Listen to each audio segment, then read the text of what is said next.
We recognize our Minority Floor Leader, Mr. President, to elect the members of his minority bloc for chairmanships Yes, of his we committees. recognize our distinguished minority leader, Senator Alan Thank you, Cayetano. Mr. President. And to accommodate our majority leader said we want to get to work despite our schedule. So I will read first those that are pending, then may I also manifest those have been read, but there might be some changes.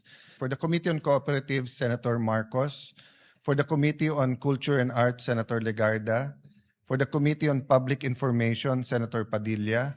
For the Committee on Sustainable Development Goals, Innovation and Futures Thinking, Senator Pia Cayetano. For the Committee on Tourism, Senator Marcoleta, who is celebrating his birthday today. For the Committee on Civil Service, Government Reorganization and Professional Regulation, Senator Legarda.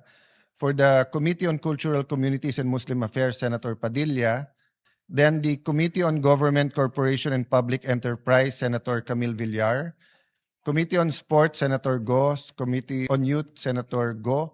Senator Mark Villar will continue to be chairman of the Committee on Banks, Financial Institution, Currency. But we're asking the majority leader for possible committees for Senator Estrada. And maybe we can discuss it on Monday.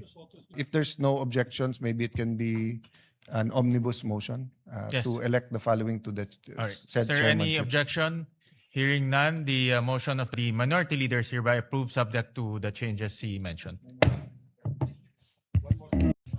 And for the deputy minority leader, Senator Amy Marcos. Is there any objection? Hearing none, Senator Amy Marcos So for is... the record, we are not anti-Marcos because we're electing Amy as the deputy minority leader. Senator Amy Marcos is elected as the deputy minority leader.